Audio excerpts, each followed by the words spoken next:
We the Phoenix. அனைவருக்கும் வணக்கம். இன்னைக்கு நம்ம குடியரசுத் தலைவரின் அதிகாரங்களில் ஃபஸ்ட்டு ஒன்று என்னென்னா அவருக்கு நிர்வாக அதிகாரம் உண்டு. அப்போ நிர்வாக அதிகாரம் ரெண்டு சட்டமன்ற அதிகாரம் மூணு நிதி அதிகாரம். ஸோ நிதி நிர்வாகம் ரெண்டுமே அவருக்கு இருக்கு. நாலு நீதித்துறை அதிகாரம்.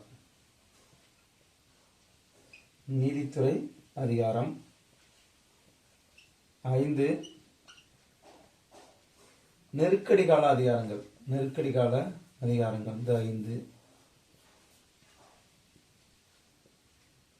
அடுத்து ஆறு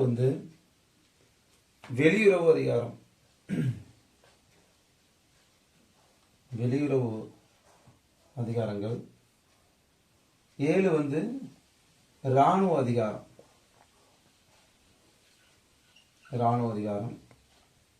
எட்டு வீட்டோ பவர், வீட்டோ அதிகாரம்.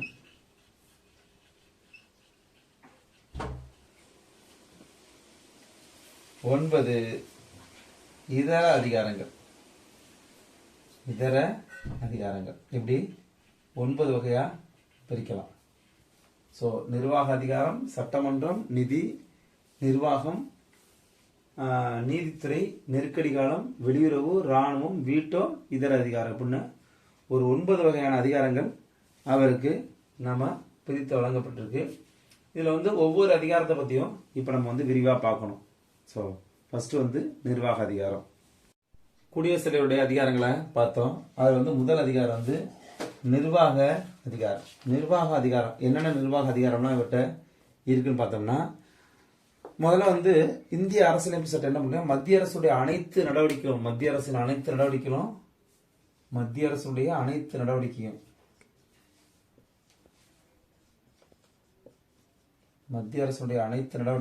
யாருடைய பேர்ல எடுக்கப்படுதுன்னா குடியரசுத் தலைவர் பேர்ல தான் எடுக்கப்படுது. அப்ப மத்திய அரசுடைய அனைத்து நிர்வாக அதிகாரமும் அவர் நம்ம ஃபர்ஸ்ட்லேயே பார்த்துருப்போம். குடியரசுத் தலைவர் ஆர்டிகல் நம்பர் 53 என்ன சொன்னா குடியரசுடைய நிர்வாக அதிகாரம் சொல்லியிருக்கோம். அப்ப மத்திய அரசுடைய அனைத்து நிர்வாக அதிகாரமும் குடியரசுத் தலைவர்கிட்ட வழங்கப்பட்டிருக்கு. அதே போல குடியரசுத் தலைவர் பேர்ல தான் அனைத்து வகையான நடவடிக்கைகளும் எடுக்கப்படும் சொல்லுது. அப்ப ஆர்டிகல் நம்பர் 77 தான் அனைத்து வகையான நிர்வாக நடவடிக்கைகளும் குடியரசுத் தலைவர் பேர்லே எடுக்கப்படுகிறது. இன்னொன்று நிர்வாக அதிகாரம், நிர்வாக தலைவர் அப்படின்னு சொல்லுவோம். நிர்வாகத்துடைய தலைவர்னு ஆர்டிகல் 53 சொல்லிடுது. ஸோ இந்த 2 ஆர்டிகளுமே வச்சுமே நம்ம என்ன பண்ணலாம், மத்திய அரசுடைய அனைத்து நிர்வாக நடவடிக்கைகளும் குடியரசுத் தலைவரின் பேர்லேயே எடுக்கப்படும் சொல்றது ஆர்டிகல் 77. குடியரசுத் தலைவர் தான் நிர்வாக அதிகாரம் படைத்தவர் சொல்றது ஆர்டிகல் 53. இது மட்டுமா அப்படின்னு பார்த்தோம்னா, குடியரசுத் தலைவர் என்ன பண்றாருன்னா ஆர்டிகல் 25 1 படி, ஆர்டிகல் 25 1 படி பிரதமர் மற்றும் அமைச்சரை நியமனம் செய்கிறார். பிரதமர் மற்றும் அமைச்சர்களை நியமனம் செய்கிறது குடியரசுத் தலைவர். அது ஆர்டிகல் 25 1. அதே போல அவருடைய விருப்பம் இருக்கிற வரைக்கும் தான் இவங்க இருக்க முடியும். இது பொதுவான கருத்து. 75 2 பிரதமர் மற்றும் அமைச்சரவை குடியரசுத் தலைவர்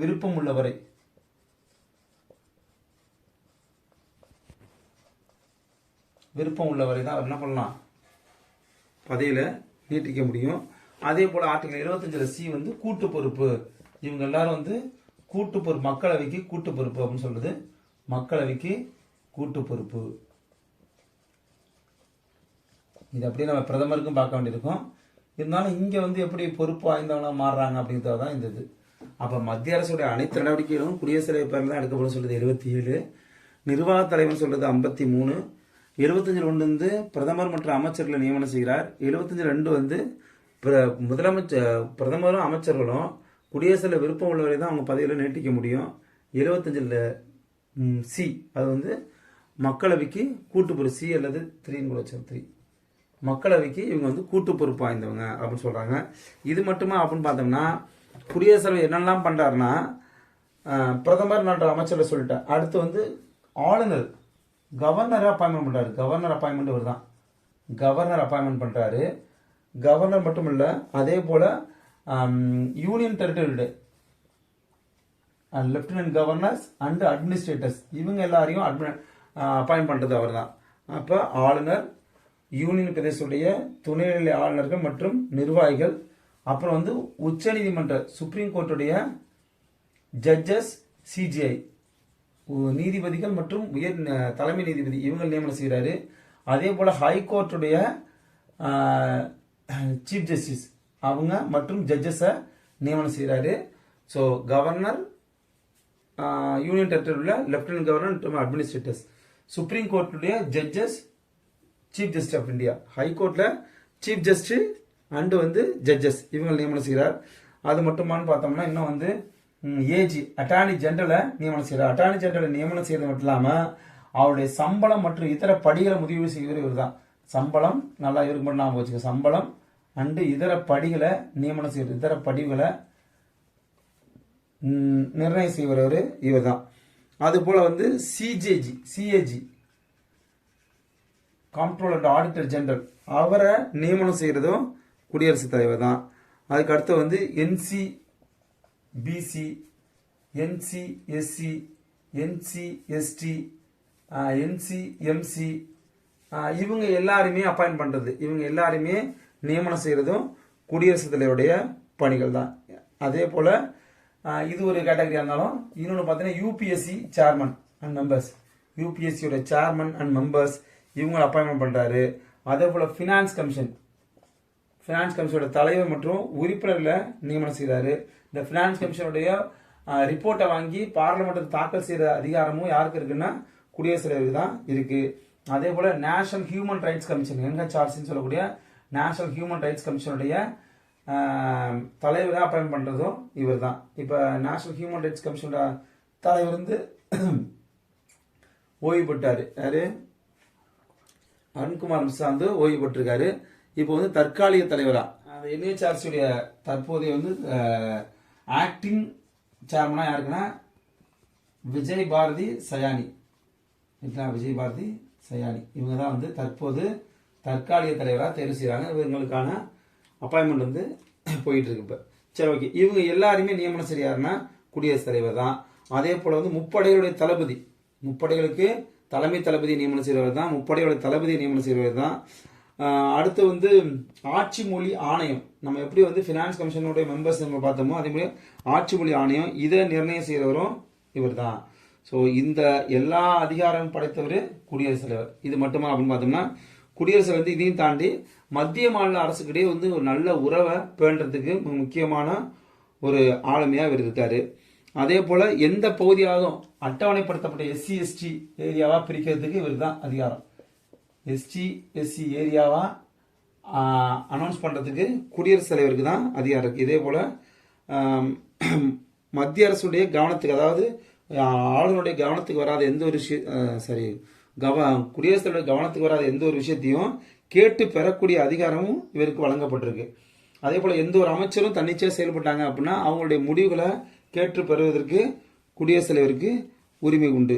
அதே போல் உச்சநீதிமன்றத்துடைய அமைப்பு வந்து சுதந்திரமாக செயல்பட்டாலும் அந்த அமைப்பினுடைய அனைத்து உரிமைகளையும் கட்டுப்படுத்தக்கூடிய அதிகாரம் குடியரசுத் தலைவருக்கு வழங்கப்பட்டிருக்கு.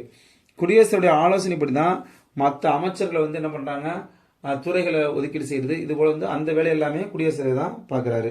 இது போல் வந்து குடியரசுத் வந்து நிர்வாகத்தில் பெரும் பகுதியை வந்து அவர் தான் வந்து ஆக்குபை பண்ணியிருக்காரு. ஸோ அவருடைய நிர்வாக அதிகாரம் பறந்துபட்டதாக இருக்குது. அடுத்த அதிகாரம் வந்து சட்டமன்ற அதிகாரம். இரண்டாவது அதிகாரம் வந்து சொன்னோம் சட்டமன்ற அதிகாரம்னு. ஓகே, முன்னாடியே வந்து நம்ம இந்த எலெக்ஷன் கமிஷன் அப்பாயின்மெண்ட் பண்ணுறது கூட யார் தான், குடியரசுத் தலைவர் தான். ரைட்டுங்களா? எலெக்ஷன் கமிஷனில் இருக்கக்கூடிய 3 ஆணையர்களையும் நியமனம் செய்கிறது கூட குடியரசுத் தலைவர் தான். ஸோ இது போல் வந்து முக்கியமான அப்பாயின்மெண்ட்ஸ் எல்லாமே குடியரசுத் தலைவர் தான் மேற்கொள்கிறாரு. இப்போ குடியரசுடைய சட்டமன்ற அதிகாரத்தை பார்க்குறோம். ஃபர்ஸ்ட் அதிகாரம் வந்து என்னன்னா ஆர்டிகல் 79. ஆர்டிகல் 79 என்னன்னா பார்லமெண்ட் டெஃபினேஷன் கொடுக்குது. பார்லமெண்ட்னா குடியரசுத் தலைவர் உள்ளடக்குது. அப்போ ஆர்டிகல் நம்பர் 79 படி குடியரசுத் தலைவர் பாராளுமன்றத்தின் ஒரு அங்கம். நல்லா போச்சு, குடியரசுத் தலைவர் ஒரு அங்கம். எதோட அங்கம்? பாராளுமன்றத்தின் ஒரு அங்கம். இவர் வந்து பார்லமெண்டத்துக்கு ஒரு அங்கம் தான். ஏன்னா குடியரசுத் தலைவர் மக்களவை, மாநிலங்களவை இது எல்லாம் உள்ளடக்கி தான் ஆர்டிகல் 79 பார்லமெண்ட்னு சொல்லுது. அப்போ நாடாளுமன்றங்கிற டெஃபினேஷன் 79 இருக்கும். இந்த 79 என்ன சொல்லுதுன்னா குடியரசுத் தலைவர், மக்களவை, மாநிலங்களவை இந்த 3 உள்ளடக்கியதான் பாராளுமன்றம் சொல்லுவாங்க. அப்ப குடியரசுத் தலைவர் பாராளுமன்றத்தின் ஒரு அங்கம். இங்க வந்து பார்லிமெண்ட் ஞாபகம் வச்சுக்கோங்க. பார்லிமெண்டோட ஒரு அங்கம் குடியரசுத் தலைவர். அடுத்தது ஆர்டிகல் நம்பர் 80(3). ஆர்டிகல் நம்பர் 80(3) என்ன சொல்லுதுன்னா, அவர் வந்து 80(3) வந்து அவர் வந்து 12 பேரை வந்து ராஜ்யசபால நியமனம் செய்யக்கூடிய அதிகாரம் அவருக்கு இருக்கு. ராஜ்யசபால 12 பேரை நியமனம் செய்யக்கூடிய அதிகாரம் அவருக்கு இருக்கு. அதாவது என்னன்னா, கலை, இலக்கியம், அறிவியல், விளையாட்டு, சமூக பணி இந்த 5 துறைகள் முக்கியம். கலை, இலக்கியம், அறிவியல், ஸ்போர்ட்ஸ் விளையாட்டு, சமூக பணி இந்த 5 துறைகள்ல சிறப்பு வாய்ந்தவர்கள் என்ன பண்ணலாம், குடியரசுத் தலைவர் தன்னுடைய அதிகாரத்தை பயன்படுத்தி இந்த 12 பேரை வந்து 80(3) படி மாநிலங்களவையில் நியமனம் செய்ய முடியும். எந்த அவையில?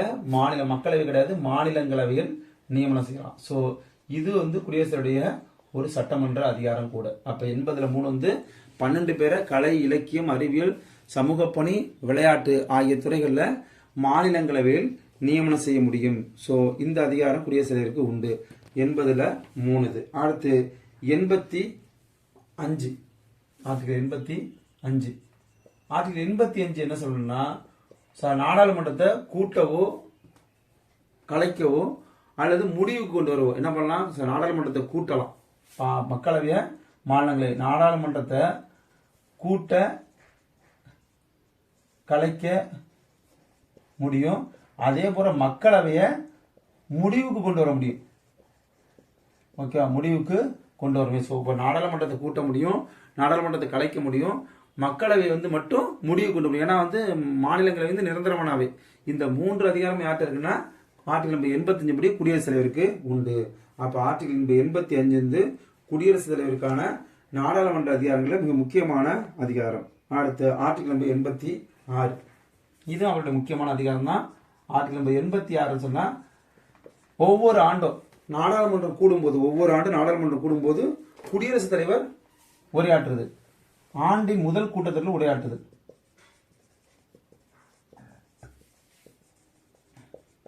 ஆண்டின் முதல் கூட்டத்தொடரில் என்ன பண்ணலாம், குடியரசுத் தலைவர் உரையாற்றுவதற்கான அதிகாரம் சொல்றது ஆர்டிகல் 86. அதே ஆர்டிகல் 87. ஆர்டிகல் 87 என்ன சொன்னா, புதிய நாடாளுமன்றம், புதிய மக்களவை அமையும் போது, புதிய மக்களவை அமையும் போது அந்த கூட்டத்தொடரில் உரையாற்றக்கூடிய அதிகாரம். புதிய மக்களவை அமையும் போது அந்த புதிய பொது தேர்தலுக்கு பிறகு அமையக்கூடிய புதிய மக்களவையில் குடியரசுத் தலைவர் உரையாற்றக்கூடிய அதிகாரம் வந்து ஆர்டிகல் 87. அடுத்தது ஆர்டிகல் 108. ஆர்டிகல் 108. ஒரு மசோதா வந்து நாடாளுமன்றத்தில் முடங்கி இருக்கு அப்படின்னா, ஒரு சட்ட மசோதா, அதாவது சட்டத்திருத்த மசோதா இல்லாம, ஒரு அரசியலமைப்பு சட்டத்திருத்த மசோதா இல்லாம, பண மசோதா இல்லாம மற்ற மசோதாக்கள் வந்து மக்களவையும் மாநிலங்களையும் முடங்கி இருக்குன்னா, அந்த மக்களவையும் மாநிலங்களையும் முடங்கி இருக்கக்கூடிய மசோதாவை கூட்டத்தை மூலம் முடிவு கொண்டலாம். அப்ப கூட்டத்தை கூட்டுதல். அப்ப கூட்டத்தை கூட்டக்கூடிய அதிகாரம் குடியரசுத் தலைவருக்கு, அந்த தலைமை தாங்குற அதிகாரம் வந்து சபாநாயகருக்கு வழங்கப்பட்டிருக்கு. அப்ப 108 வந்து கூட்டம். அடுத்து ஆர்டிகல் நம்பர் 111. ஆர்டிகல் நம்பர் 111 இது என்ன, ஒப்புதல் வழங்குது. மக்களவையில் மாநிலங்களவையில் நிறைவேற்றப்பட்ட மசோதாவுக்கு குடியரசுத் தலைவர் ஒப்புதல் வழங்கணும் அப்படின்னு ஆர்டிகல் 112 சொல்லுது. அப்ப குடியரசுத் தலைவர் ஒப்புதல் வழங்கினா மட்டும்தான் அந்த மசோதா வந்து சட்டமாக மாறும். ஸோ ஆர்டிகல் 110 வந்து குடியரசுத் தலைவர் ஒப்புதல் பெற்ற பின்பே ஒரு மசோதா சட்டமாக மாறும் சொல்றது ஆர்டிகல் 111. அடுத்து ஆர்டிகல் 123 நமக்கு தெரியும், அவருடைய ஆர்டினன்ஸ் பவர். நாடாளுமன்றம் நடைமுறை இல்லாத போது, அதாவது நாடாளுமன்றம் வந்து செஷன் இல்லாத போது என்ன பண்ணனா, அவர் வந்து அவசர சட்டத்தை பிறப்பிக்கக்கூடிய அதிகாரம் இருக்கு. அவசர சட்டம். ஓகேவா, அவசர சட்டம். குடியரசுல வந்து மக்களவையும் மாநிலங்களையும் செயல்பாட்டில் இல்லாத போது அந்த இடைப்பட்ட காலத்துல வந்து என்ன பண்ணலாம்னா, அவர் வந்து அவசர சட்டத்தை பிறப்பிக்கிறது அதிகாரம் உண்டு. அப்படி பிறப்பிச்சார்னா அதுக்கு 6 மாத காலம் அதுக்கு வந்து எப்படியும் அது 6 மாத காலம் வந்து அந்த சட்டத்துக்கு வந்து சாதாரண சட்டத்தை போல அதுக்கான அதிகாரம் உண்டு. அப்படி நாடாளுமன்றம் கூடிட்டுனா அடுத்த 6 வாரத்துக்குள்ள அது என்ன பண்ணும், ஒப்புதலை பெறணும். ஸோ 6 மாதம் 6 வாரங்கிறது அதுக்கான ஒரு அதிகார காலமாக நம்ம எடுத்துக்கலாம். ஓகேவா? அடுத்து வந்து இப்போ என்ன பார்த்தோம், 123 வரைக்கும் சொல்லிட்டோம். இதில் வந்து 117 வந்து மறந்தாச்சு. 117 வந்து ஞாபகம் வச்சுக்க. 117 வந்து நிதி மசோதா. 117 வந்து நிதி மசோதா. அதே போல் வந்து 112 வந்து பண மசோதா. இது போல் வந்து இந்த மாதிரி மசோதாக்களும் யாருடைய குடியரசுடைய முன் அனுமதியோட தான் பெற முடியும். இது அப்படியே நீதிமன்ற நிதி அதிகாரத்தில் நம்ம அதை பார்ப்போம். சரிங்களா? இது எல்லாமே குடியரசுத் தலைவருடைய முக்கியமான அதிகாரங்கள். இது மட்டுமா அப்படின்னு பார்த்தோம்னா சிஏஜியோட ரிப்போர்ட்டு பார்த்துங்க. சிஏஜி ரிப்போர்ட்டு, அடுத்து யூபிஎஸ்சி சேர்மனோட ரிப்போர்ட்டு, அதுக்கப்புறம் ஃபினான்ஸ் கமிஷன் ரிப்போர்ட். இந்த ரிப்போர்ட் எல்லாத்தையும் வாங்கி பாராளுமன்றத்தை தாக்கல் செய்யக்கூடிய அதிகாரம் யாருக்குன்னா குடியரசுத் தலைவருக்கு உண்டு. குடியரசுத் தலைவருக்கு உண்டு. அதே போல மக்களவையில் சபாநாயகர் இல்லாத போது, துணை சபாநாயகர் இல்லாத போது இடைக்கால சபாநாயகரை நியமனம் செய்யக்கூடியதும் குடியரசுத் தலைவர் தான். இடைக்கால சபாநாயகரை நிர்ணயம் செய்யறதும் குடியரசுத் தலைவர். ஸோ இது எல்லாமே அவருடைய அதிகாரங்கள். அவருடைய அதிகாரங்கள். இந்த அதிகாரங்கள் அனைத்தும் சட்டமன்ற அதிகாரங்களாக நம்ம பிரித்து பார்க்குறோம். ஆர்டிகல் 79, 80, 3, 85, 86, 87, 108, 113, 123, 117, 112. ஓகேவா? ஓகே. அதே போல் budget article number 110. Article number 110 கூட நம்ம குடியரசுத் தலைவருடைய அனுமதியோட தான் நம்ம பட்ஜெட்டை கூட தாக்கல் செய்ய முடியும். ஓகே, சாரி, ஏன்னா இது வந்து 110 வந்து பண மசோதா, 112 வந்து பட்ஜெட்.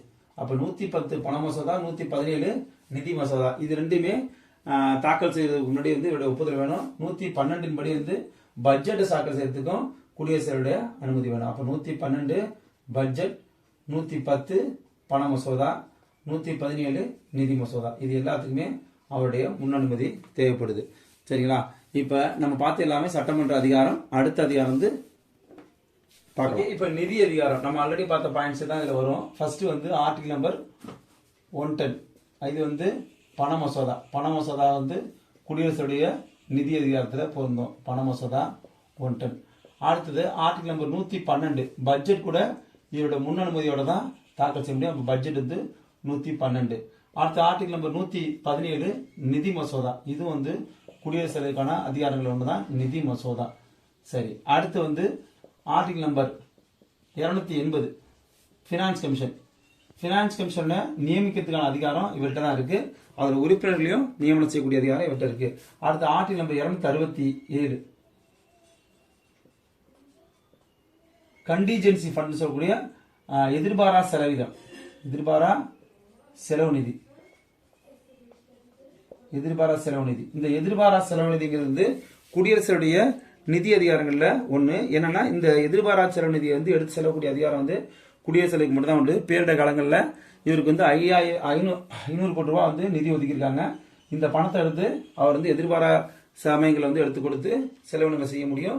மீண்டும் வந்து நாடாளுமன்றம் கூடின அப்புறம் ஒப்புதல் பெற்று திரும்ப அந்த பணத்தை வாங்கி அதில் வைக்கணும். ஸோ இந்த எதிர்பாரா செலவு நிதியோடைய பொறுப்பும் குடியரசுடைய கட்டுப்பாட்டில் இருக்கு. ஃபினான்ஸ் கமிஷன் வந்து 5 ஆண்டுகளுக்கு ஒரு முறை இவர் தான் வந்து நியமனம் செய்கிறாரு. பட்ஜெட்டும் வந்து ஆண்டுக்கு ஒரு முறை வந்து நிதி ஆண்டுக்கு ஒரு முறை வந்து பட்ஜெட் வந்து இவருடைய ஒப்புதலோட சமர்ப்பிக்கப்படுது. ஒவ்வொரு கோரிக்கையும் அதே போல எந்த ஒரு மானிய கோரிக்கையும் இவருடைய முன்னனுமதி இல்லாமல் தாக்கல் செய்ய முடியாது. அப்ப மானிய கோரிக்கைக்கு முன்னனுமதி வேண்டும். மானிய கோரிக்கை எந்த ஒரு மானிய கோரிக்கையும் குடியரசோட முன் அனுமதியோட தான் தாக்கல் செய்ய முடியும். அதே போல வந்து குடியரசு வந்து இந்த பண மசோதா பார்த்தின மசோதா வந்து திரும்ப அவருடைய மறுபரிசீலிக்க அனுப்ப முடியாது. ஏன்னா வந்து அவருடைய முன் அனுமதியோட தான் நம்ம வந்து அதை வந்து தாக்கல் செய்கிறோம்.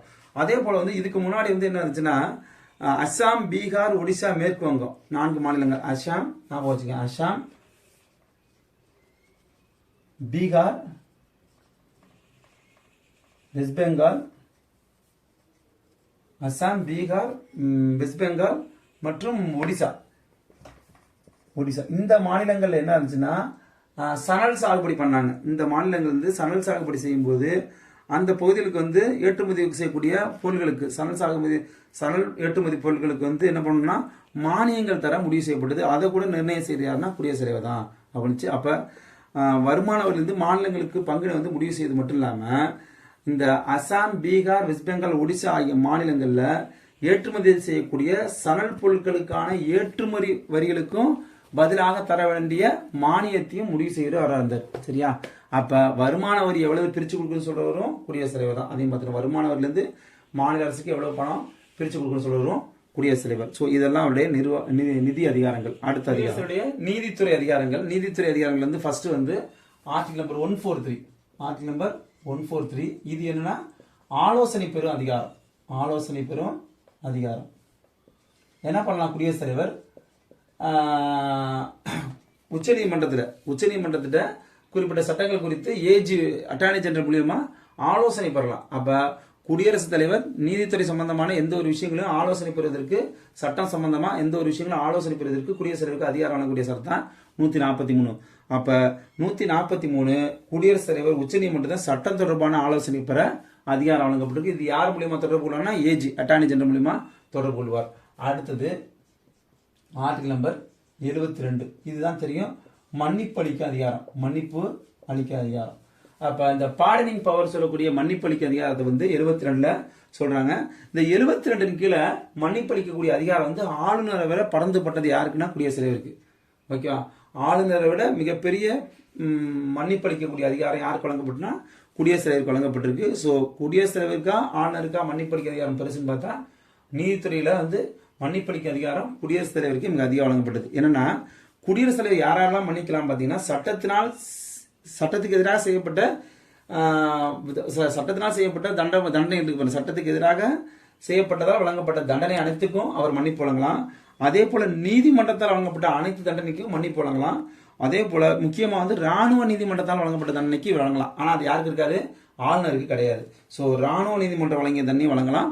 மரண தண்டனைக்கு என்ன பண்ணலாம்? அவரு மன்னிப்பு அளிக்கலாம். ஸோ மரண தண்டனை அதே போல வந்து ராணுவ நீதிமன்றங்கள் இதற்கு வழங்கப்பட்ட தண்டனைகளுக்கு மன்னிப்பு அளிக்கக்கூடிய அதிகாரம் வந்து யாருக்கு இருக்குன்னா குடியரசுத் தலைவருக்கு மட்டும்தான் உண்டு. மற்ற இரண்டும் வந்து ஆளுநருக்கும் பொருந்தும். ஓகேவா? மன்னிப்பு அளிக்கும் அதிகாரத்தை எத்தனையா பிரிச்சுலாம் பார்ப்போம். மன்னிப்பு அளிக்க அதிகாரம் வந்து மொத்தம் 5 வகையா பிரிக்கப்பட்டிருக்கு.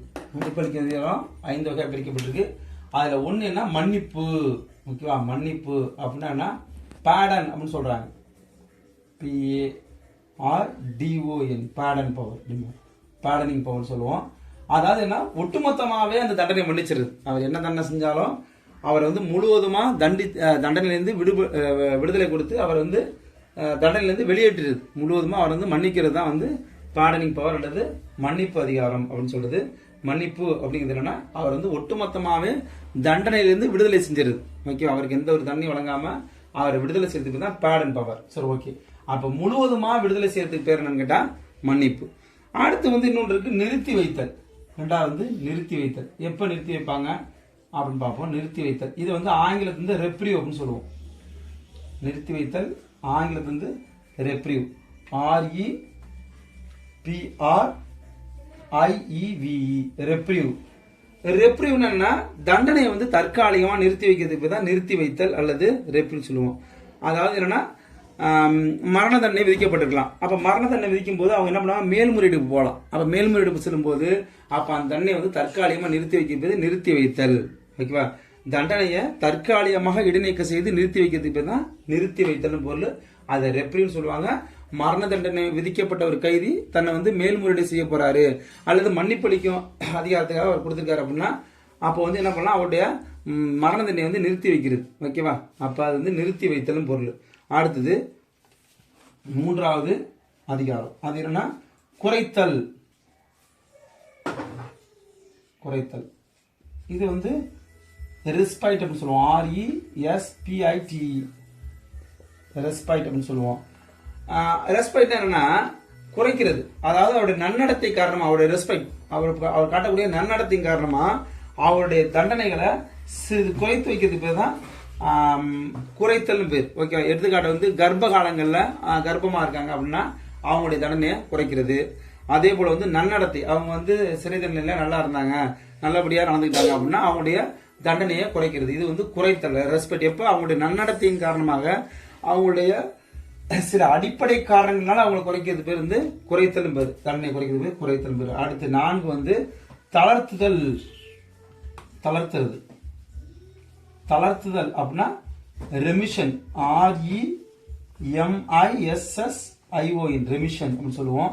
ரெமிஷன் என்னன்னா தளர்த்துறது. தண்டனையோட இயல்பை மாத்தாம தண்டனையோட அளவை மட்டும் மாற்றுறது. இப்போ 7 ஆண்டு சிறை தண்டனை கொடுத்துருப்பாங்க, அது 5 ஆண்டுகளா குறைக்கிறது. அப்ப தண்டனையுடைய இயல்பை மாத்தல. அவர் கடுங்காவல் தண்டனை தான் 7 ஆண்டுகள் கடுங்காவல் தண்டனை, அது 5 ஆண்டுகளா குறைக்கிறோம். ஓகேவா? அப்ப தண்டனையுடைய இயல்பை மாத்தாம அந்த பீரியட், அந்த காலத்தை மட்டும் மாத்தினா அது வந்து தளர்த்துதல். அதே வந்து மாற்றுதல், கம்யூட்டேஷன் சொல்லுவோம். மாற்றுதல் COMMUTATION கம்யூட்டேஷன் அப்படின்னு சொல்லுவோம். இது வந்து என்னன்னா மாற்றுதல். இது என்ன பண்றாங்கன்னா தண்டனையுடைய தன்மையே மாத்துறது. ஒரு வகை தன்மை இன்னொரு தன்மையா மாத்துறது. நம்ம முன்னாடி பார்த்தது வந்து அது கிடையாது. முன்னாடி சொன்ன தன்மை வந்து இயல்பை மாற்ற மாட்டோம், இதுல வந்து இயல்பையே மாத்துறோம். ஸோ இயல்பை மாத்தாம அந்த பீரியடை மாத்தினா அது வந்து, அதாவது காலத்தை 5 வருஷம் 7 வருஷங்கிறது 5 வருஷமா குறைச்சா அது வந்து தளர்த்துதல். அதே வந்து தண்டனையோட இயல்பே மாத்துறது, கடுங்காவல் தண்டனையை சாதாரண தண்டனையா மாத்துறது. ஓகேவா? அப்ப தண்டனையுடைய இயல்பை மாற்றினா அது வந்து மாற்றுதல், தண்டனையுடைய அளவை மட்டும் மாத்தினா அது வந்து ரெமிஷன். ரெஸ்பெக்ட்டுங்கிறது என்னன்னா சில அடிப்படை காரணங்களா தண்டனை வந்து குறைக்கிறது. ஓகேவா? அவங்களுடைய நன்னடத்தின் காரணமாக இது போல வந்து குறைக்கிறதுக்கு பேர் வந்து ரெஸ்பெக்ட். அதே வந்து நிறுத்தி வைக்கிறது, அவங்க வந்து மரண தண்டனையை வந்து மேல்முறையீடு செய்யும் போது அவங்களுடைய தண்டனையை நிறுத்தி வைக்கிறது. மன்னிப்புங்கிறது அவங்களுடைய ஒட்டுமொத்தமா இது எல்லாத்தையும் விட உயர்ந்ததுன்னா மன்னிப்பு தான். ஓகேவா? இந்த தண்டனை எல்லாத்தையும் விட உயர்ந்ததுன்னா மன்னிப்பு. ஏன்னா வந்து இந்த இதெல்லாம் வந்து அவங்களுக்கு சில தண்டனைகள் உண்டு, ஆனா அவங்களுடைய இயல்பு, காலம், சில தற்காலிகமாக நிறுத்தி வைக்கிறது, இல்ல தண்டனை வந்து ஒரு குறிப்பிட்ட நன்னடத்தையை நிறுத்தி வைக்கிறது, இது போலாம் இருந்தாலும் மன்னிப்பு அளிக்கக்கூடிய அதிகம். மன்னிப்புங்கிறது ஒட்டுமொத்தமாவே அவங்களை வந்து விடுதலை செய்யறதுக்கு சொல்றது தான் வந்து மன்னிப்பு. அப்ப ஒட்டுமொத்தமா விடுதலை செஞ்சா மன்னிப்பு. ரெப்ரிவ்ங்கிறது என்னன்னா சில அடிப்படை காரணங்களாக தண்டனையை வந்து தற்காலிகமா அவங்க வந்து மேல்முறையீடு நிறுத்தி வச்சது வந்து ரெப்ரிவ். அவங்களுடைய நன்னடத்தையின் காரணமாக அவங்களுடைய சில அடிப்படை காரணமாக நிறுத்தி வைக்கிறது வந்து குறைத்தல். அதே போல வந்து தளர்த்துதல் என்ன, இயல்பை மாத்தாம அளவு மாத்தினா ரெமிஷன். மாற்றுதல் கேட்டா தண்டனைகளுடைய இயல்பையே மாத்துறது கம்யூட்டேஷன். இந்த 5 அதிகாரங்களும் தான் நம்ம என்னன்னா குடியரசுத் தலைவர் மன்னிப்பு அளிக்கக்கூடிய அதிகாரம் ஆர்டிகல் 72ல இருக்கு. சரிங்களா? இந்த மன்னிப்பு அளிக்க அதிகாரத்தை குறித்து குடியரசுத் தலைவர் வந்து எந்த ஒரு நீதிமன்றத்திலையும் பதில் சொல்லணும் தேவையில்லை. ரைட்டுங்களா? இது வந்து அவருடைய தனிப்பட்ட விருப்பம் சொன்னாலும், ஆனா வந்து அவங்களுடைய அமைச்சரவை எடுக்கக்கூடிய முடிவு அடிப்படையில் தான் அவர் செயல்படுவாரு. இது தொடர்பாக வந்து எந்த ஒரு காலமும் அவருக்கு வழங்கப்படல. இவ்வளவு காலத்துக்குள்ள அவர் வந்து மன்னிப்பு அளிக்கணும் அப்படிங்கிறது எந்த ஒரு சட்டத்திலையும் வகுக்கப்படல. அதாவது அரசியல் சட்டத்துல கருணை அதிகாரங்களை, கருணை மனுக்களை வந்து எவ்வளவு காலத்திற்கு பதில் அளிக்கணுங்கிறத பத்தி அவருக்கு குறிப்பிடப்படவில்லை. அவருக்கு அரசியல் சட்டத்திலையும் குறிப்பிடல. சோ கருணை அளிக்கக்கூடிய அந்த கருணை மனுவை வந்து எவ்வளவு காலத்துல முடிவெடுக்கணும் அப்படின்னு சொல்லி அரசியல் சட்டத்துல கிடையாது. இருந்தாலும் 1988 ஒரு தகவல் மட்டும், 1988 ஹேக்கர் சிங் வழக்குன்னு ஒரு வழக்கு வருது. ஹேக்கர் சிங் வழக்கு. ஹேக்கர் சிங் வழக்கு. இந்த ஹேக்கர் சிங் வழக்குங்கிறது, ஹேக்கர் சிங் வந்து இந்திரா காந்தியை வந்து படுகொலை செய்தவர் தான் ஹேக்கர் சிங். அதுல வந்து கைது செய்யப்பட்டவர் தான் ஹேக்கர் சிங். அவருடைய கருணை மனு மீது 1988 என்ன பண்ணது, அவர்கிட்ட வந்து மன்னிப்பு அளிக்கக்கூடிய அதிகாரத்தை வந்து குடியரசுத் தலைவருக்கு வருது. கேபினட் ஆலோசனைப்படி தான் அவர் வந்து பயன்படுத்த வேண்டுங்கிறது உச்சநீதிமன்றம் தீர்ப்பு வருது. அப்ப என்னன்னா 88 வந்து ஹேக்கர் சிங் வழக்குல தான் குற்றவாளிகளை வந்து மன்னிக்கக்கூடிய அதிகாரத்தை வந்து குடியரசுத் தலைவர் வந்து தன்னிச்சையா செயல்படுத்த முடியாது. அமைச்சரவையுடைய கேபினட்டுடைய ஆலோசனைப்படியும் அதோடைய முடிவின்படி தான் பயன்படுத்த வேண்டும் சொல்லி உச்சநீதிமன்றம் தீர்ப்பு வழங்குது. அதன்படி என்னன்னா ஹேக்கர் சிங் வந்து 1989 ஜனவரி 6ஆம் தேதி தூக்கிலிடப்படுறாரு. சோ அந்த கருணை மனு வந்து குடியரசுத் தலைவரால் வந்து தள்ளுபடி செய்யப்பட்டுச்சு. சரியா? அப்ப குடியரசுத் தலைவருடைய இந்த மன்னிப்பு அளிக்கிறதுக்கான எல்லாம் வந்து அவர்கிட்ட இல்ல. அவரு எதன் கீழே செயல்படுறாரு, அமைச்சரவை மற்றும் ஆலோசனைப்படி தான் செயல்படுறாரு. சோ அந்த அமைச்சரவை ஆலோசனைப்படி அவங்க என்ன முடிவு சொல்றாங்களோ அதன்படி தான் அவர் செயல்பட முடியும். சோ இதுக்கு வந்து எடுத்துக்காட்டு வந்து ஹேக்கர் சிங் வழக்கு. சரிங்களா?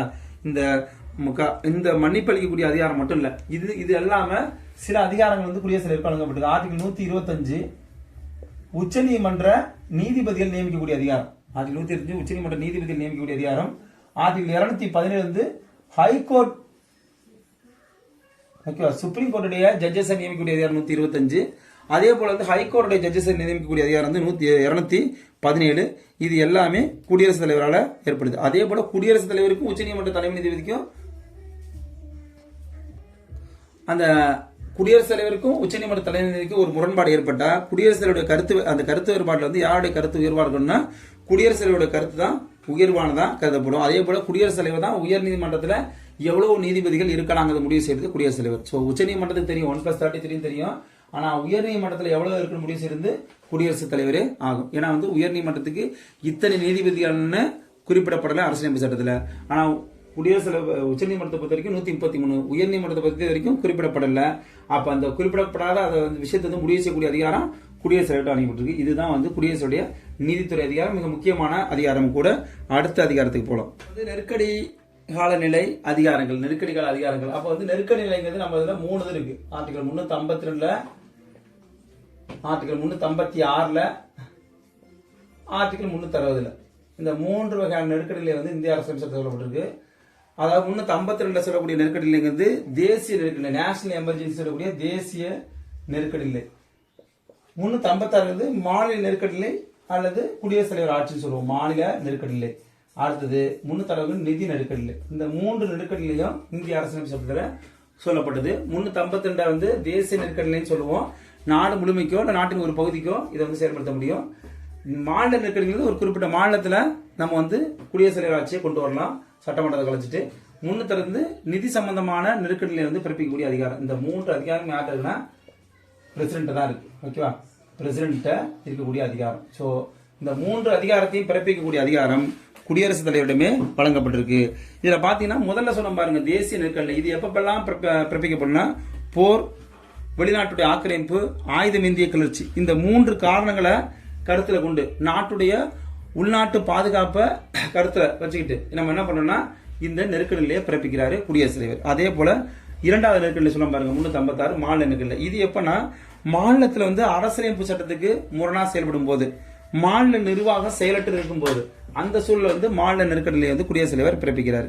அதே வந்து மோசமான நிதிநிலையை வந்து ஏற்படும் போது குடியரசுத் தலைவர் வந்து நிதி நெருக்கடி நிலையை பிறப்பிக்கிறார். இந்த 3 நெருக்கடி நிலையை பிறப்பிக்கக்கூடிய அதிகாரம் குடியரசுத் தலைவருக்கு மட்டுமே உண்டு. ஆளுநருக்கு இதுல எந்த வகையில பங்களிப்பும் கிடையாது. சரிங்களா, மாநில நெருக்கடி வரும்போது ஆளுநர் வந்து மத்திய அரசுடைய பிரதிநிதியை இங்கே ஆட்சியை மேற்கொள்வருடைய ஆளுநருக்கு பிறப்பிக்கக்கூடிய அதிகாரம் கிடையாது. ஸோ 3 நெருக்கடி நிலையை பிறப்பிக்கக்கூடிய அதிகாரம் குடியரசுத் தலைவருக்கே வழங்கப்பட்டிருக்கு. அதே போல இந்த அதிகாரங்கள் அனைத்து வந்து தன்னிச்சையாகவும் அவர் பயன்படுத்த முடியாது. கேபினட்டுடைய பரிந்துரையின்படி தான் அவரே செயல்படுத்த முடியும். அது ஒரு மிக முக்கியமான இங்க செய்தி. சரிங்களா, இது எல்லாம் அவருடைய நெருக்கடி கால அதிகாரங்கள். அடுத்து இந்த வெளியுறவு அதிகாரத்தை வந்து ஃபர்ஸ்ட் வந்து 6ல வந்து வெளியுறவு அதிகாரம் பார்க்கிறோம். வெளியுறவு அதிகாரத்தை வந்து ஒண்ணு என்னன்னா பன்னாட்டு அமைப்புகளுக்கு பிரதிநிதித்துவம். ஓகேவா, பன்னாட்டு அமைப்புகளுக்கு வந்து பிரதிநிதித்துவம் பெற்றவர் யாருன்னு கேட்டா குடியரசு தான். அப்ப பன்னாட்டு அமைப்புகள்ல பிரதிநிதித்துவம் யாருன்னு பேர்ல வழங்கப்படுதுன்னா குடியரசுத் தலைவர் தான் இந்தியாவுக்கு வழங்கப்படுது. அதே போல பன்னாட்டு தூதுவர்களை நியமிக்கக்கூடிய தூதர்களை நியமிக்க அதிகாரம், நியமனம். தூதர்களை நியமனம் செய்வது யாருன்னு கேட்டா பன்னாடுகளுக்கு வந்து தூதர்கள் நியமனம் செய்தது குடியரசுத் தலைவர் தான். அதே போல சர்வதேச ஒப்பந்தங்கள், சர்வதேச ஒப்பந்தம், உடன்படிக்கை, இது எல்லாமே யாருடைய பேர்ல தான் மேற்கொள்ளப்படுது? குடியரசுத் தலைவரோட பேர்ல தான் மேற்கொள்ளப்படுது. சோ பிற நாட்டு தூதர்களை வரவேற்கிறது இவர் தான். பிற நாட்டு தூதர்கள், பிற நாட்டு தூதர்களை வந்து வரவேற்கக்கூடிய பணியை வந்து குடியரசுத் தலைவர் தான் மேற்கொள்றாரு. இது மட்டும் இல்லாம மற்ற நாடுகளுக்கும் இந்தியாவுக்குமான தொடர்பை நிலைநாட்டுவது குடியரசுத் தலைவர் தான். ஸோ குடியரசுத் தலைவருக்கு வந்து மிகப்பெரிய பொறுப்பு, வெளிநாட்டு அதிகாரங்கள் வழங்கப்பட்டிருக்குன்னா இந்தியாவுடைய பிரதிநிதித்துவமா உலக அமைப்புகள்ல யார் இருப்பான்னு கேட்டா குடியரசுத் தலைவர் இருப்பாரு.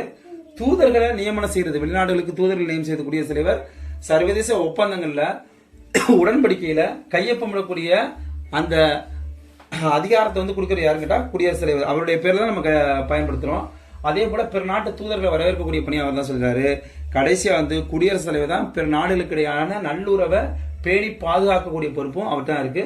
அப்ப நல்லுறவு, பிற நாடுகளுடைய நல்லுறவை இங்கதான் அவர் பேணி பாதுகாக்கிறார். சோ வெளியுறவு அதிகாரங்கள் மிக முக்கியமானது. அடுத்து ராணுவ அதிகாரங்கள். 7வது அதிகாரம் வந்து ராணுவ அதிகாரம். இந்த ராணுவ அதிகாரம் வந்து ஃபர்ஸ்ட் வந்து என்ன 53(2) ஆர்டிகல் 53(2) படி 53(2) படி இவர் வந்து பாதுகாப்பு படை, அதாவது முப்படைகளுடைய தளபதியா இருக்காரு.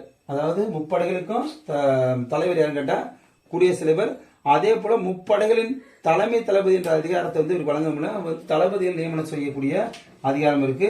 அப்ப ஆர்டிகல் 53 வந்து இந்தியாவின் முப்படைகளின் தலைமை தளபதி.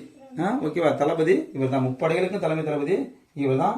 ஒட்டுமொத்தமா பார்க்கும்போது பாதுகாப்பு படைக்க இவர் தான் வந்து மிகுந்த பொறுப்பு கொண்டவர். அதே போல போர் அறிவிப்பு,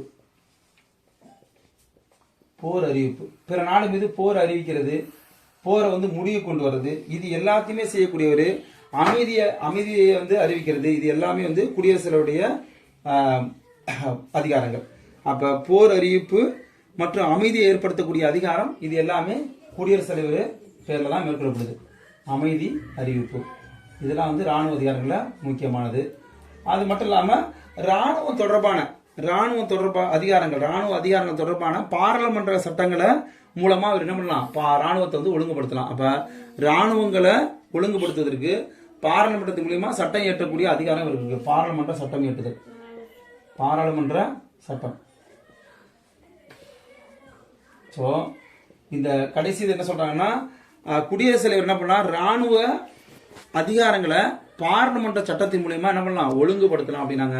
ஸோ ஆர்டிகல் 53(2) வந்து முப்படைகளுக்கும் தலைமை தளபதி இவர் தான். ரெண்டாவது வந்து போரை அறிவிப்பு செய்யறது இவர் தான். அதே போல அமைதியையும் அறிவிப்பு செய்யறவர் இவர் தான். பாராளுமன்ற சட்டங்கள் மூலமா ராணுவ அதிகாரங்களை ஒழுங்குபடுத்தக்கூடிய அதிகாரமும் குடியரசுத் தலைவருக்கு வழங்கப்பட்டிருக்கு. இந்த 4 வந்து அவருடைய ராணுவ அதிகாரங்கள்ல பொருத்தக்கூடியது. அடுத்தது 8வது அதிகாரம், குடியரசுத் தலைவருடைய தடுப்பு அதிகாரம். Don't forget to subscribe, like, share and comment.